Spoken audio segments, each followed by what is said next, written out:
So I have found that Pilot pens are some of the easiest ones to clean, especially the lower end ones. But I'm going to go over quickly how to do it because there are a couple little quirks. Some tools that can be helpful but are not always necessarily. I have a soft toothbrush, a bulb syringe, a blunt syringe, a little gripper, some Q-tips, a jar of water, and soapy water depending on the converter. I also have, these are my 3 main Pilot pens that use the same nib feed section converter, whatever. So a Pilot Metropolitan, a Pilot Plumix, and a Pilot Prera. So first, we'll look at the Pilot Metropolitan. This one has the standard converter that it comes with, which has a little rubber sack in it. I have found that the sack seems to kind of attract the ink. Sometimes it can be a little hard to get the ink just off the surface of the sack there. So when I'm cleaning one of these with this type of converter, I always put a little tiny drop of soap in some water, and I just kind of clear it with that a little bit first. It's left-handed. So just pull it up and expel it a few times.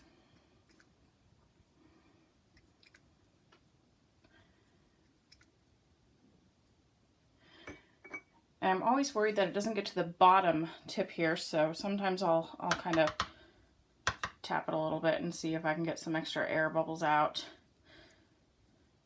And pull up some more water.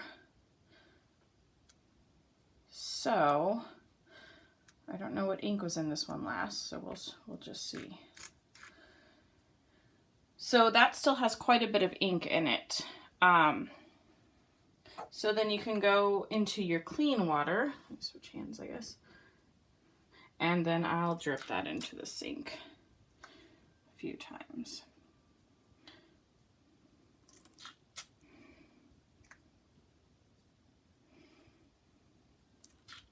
Now, just doing it like this will take a little bit of time. So what you can do to speed it up is you just take the converter off, and you can use a bulb syringe, and you kind of have to angle it just right or the water will squirt back up at you. It's not a perfect seal like some pens, but you can swish that through there. And sometimes I'll just rinse around there. Do that a few times. If it's still running dirty, you can take the nib out. That's going to be difficult. So you can grab either a grip and grab it like that, or just a paper towel, and it pulls out really easily. It might be a little stiff the first time, but as you can see, even though I've run it through the soapy water a few times, there's a good amount of ink still on that base part of the nib and a little bit in the feed. So you can rinse both of these under water like that, and it comes right off.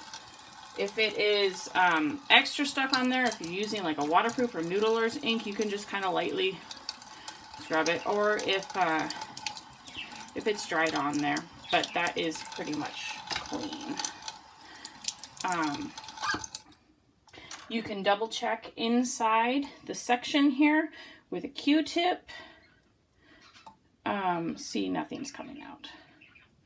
On the other side, still nothing there, so that's pretty clean. This snaps right into place. All of these pilots that use the same nib, it just sets in there just right. So if it's not sitting right, you know it's wrong.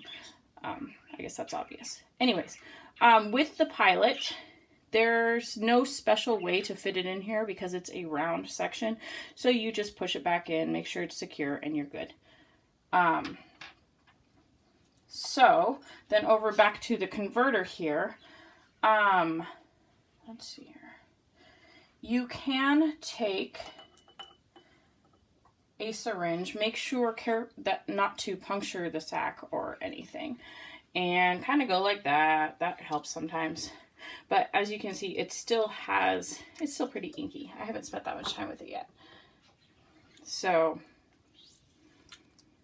that's coming pretty clean now. But if I put my Q-tip in here, I will probably have ink coming out on it. So this doesn't go all the way down. It goes to about like there-ish. Kind of rub that around. See, oh wow, that's got old ink in it too. So this is overdue. So anyways, it really kind of attaches, some of the ink does in there. That shouldn't affect the color too much at that point, but you can continue cleaning that with a little bit of soapy water. Could maybe dip your Q-tip in some soapy water to kind of clean it out just a little bit there. And then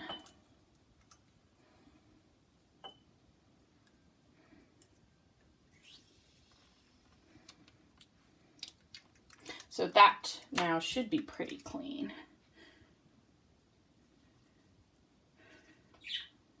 That's much better. I could spend a little bit more time on that. But that one is pretty much good. You can put it back together and you're ready to go. You can also refill a cartridge really easy on the Pilot. I recommend, there's a little cap that comes that seals the cartridges. I recommend getting some needle nose pliers and pulling that out if you're going to reuse the cartridge, because that can get in the way of the flow. But this one, you can either dribble it under some water in the sink, or the blunt syringe works really well for cleaning that out. Do that a few times and it's good as new.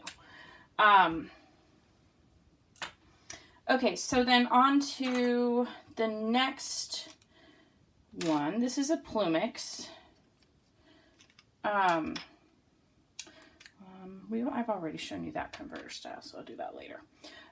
So this one, it's really easy to see the feed through here. This is exactly what it looks like on the inside of the Pilot. It just has a little different, it's not clear and it looks different on the outside. So, oops.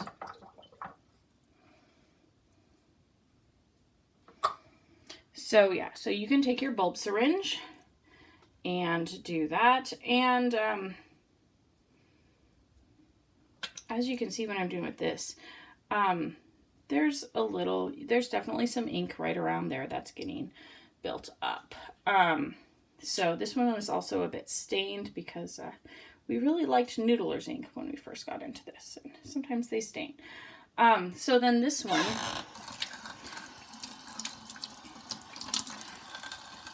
see how quickly this ink comes off. That's just a little bit of stain left. It's perfectly clean. You can dry that out with a Q-tip. Same with, this is almost clean already. I cleaned it somewhat recently. So same thing, the nib just kind of, it doesn't really snap, but it sets itself just perfectly, so it'll be perfectly aligned there. With this one, it's kind of hard to tell which side. You do have to kind of align it. You want the top of the nib to be the top of this kind of triangular section. I don't know if I can show that very well. Thereabouts. And then just kind of pretend like you're writing with it, and see how that flat angle is if you have the stub nib in there, or the italic nib. And then you can just twist it a little bit because there's no there's nothing to catch it that way. So that one's really easy.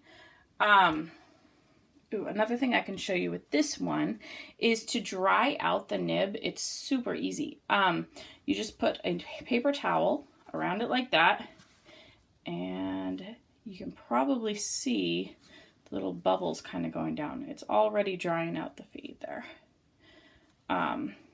You can lay the slit part of the pen up against the paper towel a little bit. That's already pretty much dry there.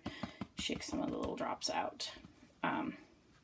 Then you shouldn't have very watered down ink or anything when you change it. I think there's a little bit more in there, but so that's really simple. The next one, this is the Prera with a Con 50 in it. I really love this Let me fill this. I love this converter, but as you can see, it has a metal kind of tube shape agitator in there. And one thing I found kind of by surprise, let me fill this up with water. The first time I cleaned this out, I got it so that the water looked completely clean. Not like this. It looks completely clean inside the converter, and yet there was still ink coming out.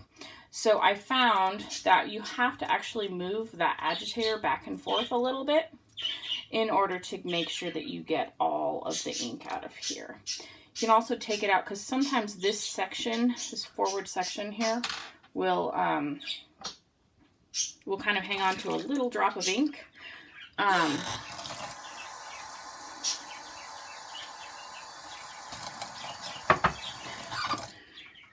You can just shake that out.